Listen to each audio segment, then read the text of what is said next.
اللهم صل وسلم وبارك على سيدنا محمد وعلى أصحابه أجمعين. ازيكم يا رب؟ كلكم تكونوا بخير وفي أحسن حال وفي أحسن صحة يا رب.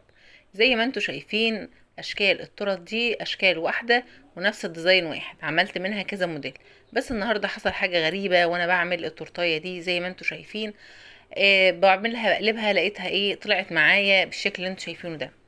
والله يا بنات انا معرفش بقى، انا كترت جايز زبدة تحت وانا بلزق ورق الزبدة. يعني مش عارفة ايه اللي في عندي غلطة، بس هي ايه انا مش عارفة. بس على ما اعتقد وهقول لكم هي الغلطة بتاعتي ايه، هقولها لكم اثناء الفيديو. بس هي ما اثرتش معايا خالص في التورتايه زي ما انتوا شفتوا معايا. وكمان هنعمل معانا هنا في الفيديو ده، هنعمل النهارده جاتوه على السريع كده. يعني صاحبة التورتايه طالبة جاتوه وطالبة ميني تورته زي ما انتوا شايفين معايا كده.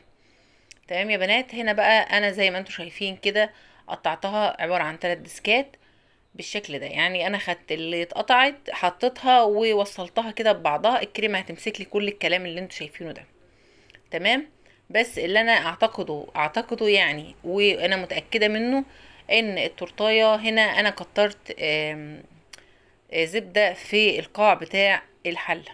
يعني انا تحت في الحلة قبل ما احط ورق الزبدة دهنت زبدة كتير فاتمسكت مع بعضها زي ما انتوا شفتوا كده. وده بالتالي هو اللي خلى ان الكيك يطلع معايا في ورق الزبدة. زي ما انتوا شايفين كده انا بحط كده الطبقات بتاعتي بالشكل اللي انتوا شايفينه ده، وبحط بس سيرب وبحط كريمة، وببتدي ان انا احط الطبقات ورا بعض بالشكل ده. انا قطعتها هنا معايا الاربع ديسكات، ما شاء الله اللهم بارك، كانت حلوة اوي. وهنا خبزة ربع كيلو دقيق سبونج في صاج 30 في 40، وهبتدي كده اقشره بالشكل ده. يا بنات انا عايزه اقول لكم على حاجه، انا هنا بخبز ربع كيلو دقيق سبونج، عليه 3 بيضات، عليه ربع كوبايه ميه، معلقه محسن جل، شويه فانيليا سايله، وببتدي اضربهم كويس جدا بالعجان. طبعا النهارده احنا مفيش هنا مش ضرب ولا اي حاجه بالنسبه للكيك. انا اكتفيت عشان الفيديو ما بقاش طويل قوي وتمله. قلت لا خلينا ان احنا نقول تفاصيلنا كده بالراحه مع بعض. زي ما انتوا شايفين كده ما شاء الله اللهم بارك، الكيك حلو قوي، 10/10، بتاخد في الفرن معايا 10 دقايق. اوقات كتير يا بنات بكون مستعجله فبقوم حاطه بشتغل بالكيك يعني اكون مستعجله قوي فبعمل الميني تورته في الصاج كده 10 دقايق في الفرن، وبطلعها اشغل عليها المروحه، وبعد كده بشتغل فيها على طول. يعني لما يبقى حد طالبها مثلا بعد ساعه كلام من ده بشتغل فيها على طول يعني. هنا زي ما انتوا شايفين انا بحشي من جوه في قلب هنا الجاتو بتاعي. حطيت هنا الشانتيه بتاعي، وبعد كده رحت حاطه عليه حطيت شويه كده من الكريسبي. تمام. وهنا طبعا ده كان صاج تاني انا خبزاه عشان اكمل بيه الجاتو بتاعي، يعني اعمل منه الطبقه التالتة زي ما انتوا هتشوفوا معايا كده. طبعا يا بنات انا اما بيفيض معايا كيك او اي كلام من ده ما بترميش، يعني ما فيش اي حاجه من دي بتترمي. انا ممكن اعملها قباط وانزلها على الجروب بتتباع بسرعه، الحمد لله اللهم بارك. يعني ما فيش حاجه في الشغل اسمها لا ده فاض معايا، لا ده انا هطلعه، لا مش هشتغل بيه، الكلام ده لا، الكلام ده كله غلط. ما دام نويتي ان انت تشتغلي لازم ان انت تخلي بالك من نقط مهمة جدا، وهو ان انت تخلي بالك من خاماتك وتخلي بالك من شغلك وتحافظي عليه وتلميه بحيث ان انت يفيض معاكي يعني مبالغ، يعني يفيض معاكي ان انت تقدري تجيبي بيه بضاعة تانية. هنا ببتدي كده اجلس الجاتو بتاعي. الجاتو بتاعي كان بالشوكولاتة.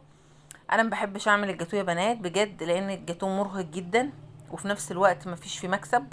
لما تيجي تحسبيها مفيش فيه مكسب خالص، مش زي التورته بيطلع عليكيش منه اي حاجه، فعشان كده انا ما بحبش اعمله. ودي برضو وجهة نظر، انتي شايفه ان انتي بتكسبي فيه ده شيء بيرجع لك انتي، انما انا بالنسبه لي شايفه ان الجاتو ما بيجيبش مكسب وتعب وارهاق على الفاضي يعني. زي ما انتوا شايفين كده قلبت التورتايه بالشكل اللي انتوا شايفينه ده. شايفين مفيش اي حاجه، مش دي تورتايه ولا مش تورتايه اهو، مفيش اي حاجه. التورتايه ما شاء الله اللهم بارك زي الفل اهي، و10/10.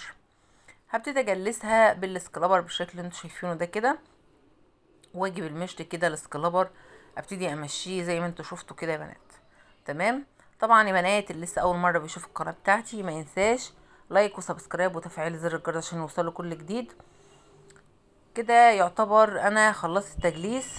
تمام. هجيب بقى هنا القمع بتاعنا وهنبتدي ان احنا نعمل منه روزتات حلوه كده وجميله زي ما هتشوفوا دلوقتي. هعمل كده زي ما انتوا شايفين بعمل شكل زي القلب، بس هو انا عاملاه على شكل ضفيرة. شايفين ما شاء الله اللهم بارك، بتطلع معاكي جميلة. بتسحبيها كده لتحت يا بنات. تمام كده خلصنا هنا. وهنا دلوقتي هنسقي بقى ايه؟ هسقي الجاتو بتاعي ده صوص شوكولاته. طبعا الجاتو ده كان في الفريزر، بسيبه في الفريزر كده نص ساعه، وبعد كده ببتدي ان انا احط عليه صوص شوكولاته وابتدي ان انا اقطعه. شايفين ما شاء الله اللهم بارك يعني ايه ما شاء الله متماسك ازاي. باخد ده بقى وبشيله كده على جنب، اعمل بيه كبات، اعمل بيه كيك بوبس، اعمل بيه اي حاجه يعني. فاهميني؟ ما برمهوش يعني. ده كده كده ابسط الحدود الاطفال بتاكله يعني. كده يعتبر كده خلاص. هنقطع بقى الجاتوه، بنسوي كده كل الاطراف بتاعه الجاتوه لازم تسوي كل الاطراف بتاعته يا بنات. شايفين هو متماسك معايا ازاي؟ علشان انا كنت حاطاه في الفريزر. شايفين ما شاء الله الطبقات بتاعته باينه ازاي وجميله وزي الفل. هنبتدي كده نقطع الجاتوه بتاعنا. بس اهم حاجه بجيب جنبي كده دورق ميه يكون سخن جدا، وبحط فيه السكينه اللي هي المشرشره بتاعه تقطيع الجاتوه، وببتدي كده ان انا اقسم. طبعا انا بعرف من المسطره، من خلال المسطره، فبعلمه كده من خلال المسطره المقاسات بتاعتنا. تمام. بعمل العرض بتاعها بيكون عباره عن 4 سنتي، والطول بتاعها 9 سنتي. شايفين ما شاء الله اللهم بارك. طبعا اهم حاجه السكينه بتاعتي تكون سخنه يعني سخنه من الميه السخنه، وبعد كده ببتدي ان انا اشتغل بيها بالشكل ده يا بنات كده. ما شاء الله اللهم بارك، بجد كان جميل قوي وكان تحفه، وشكله كان جميل قوي، عاجب صاحبه التورتايه جدا يعني. هي اخدت التورتايه واخده الكلام ده كله مع بعض، وزي ما انتوا هتشوفوا معايا دلوقتي. هنا بقى بعبي. شايفين اهو؟ شوفوا ادينا عملنا كب اهو، وانا بعت لها الكب ده هديه على الحاجه بتاعتها. يعني هي زبونه عندي، ف رحت انا بقى عامله لها الكب ده بالشكل اللي انتوا شايفينه ده كده، وبعته لها على الحاجه. تمام. شايفين بحاجات بسيطه قوي قوي بتبتدي ان انت تختلفي خالص، ويطلع معاكي الشغل حاجه تانية خالص خالص خالص يعني. شايفين بيبقى حاجه تانية زي ما شفتوا كده. دي مقاديرنا النهارده، وارجع واقول لكم لو وقف عليكم اي حاجه او ليكم اي استفسار او اي سؤال اكتبوا لي في الكومنتات، وانا ان شاء الله باذن الله تعالى هجاوب على كل اسئلتكم يا بنات. الشغل عايز لازم تكوني تاخدي بالك من مصلحتك، لازم تكوني واثقه في حاجتك قوي. اهم حاجه خامتك تكون حاجه كويسه قوي.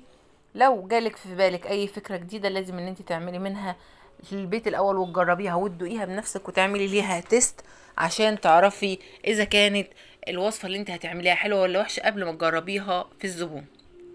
زي ما انتوا شايفين كده ببتدي اعمل دربات، وحطيت صوص الشوكولاته كده بالشكل اللي انتوا شايفينه ده كده. تمام يا بنات. هبتدي بقى دلوقتي احط بقى ايه، احط شوكولاتات بتاعتي وازين كده التورتايه. زي ما قلت لكم برضو قبل كده، انا بشتغل بالقوالب السيليكون، مش بشتغل باي حاجه تانية، لان الحاجات التانية اتضح لي طبعا مع تجربتي في الشغل ان هي مكلفه جدا وما بتقعدش زي القوالب السيليكون. اما بالنسبه لقوالب السيليكون، فالقوالب السيليكون انا باخدها وطبعا بغسلها، وبعد كده بشتغل بيها مره واتنين وتلاته وعشرة معايا زي الفل.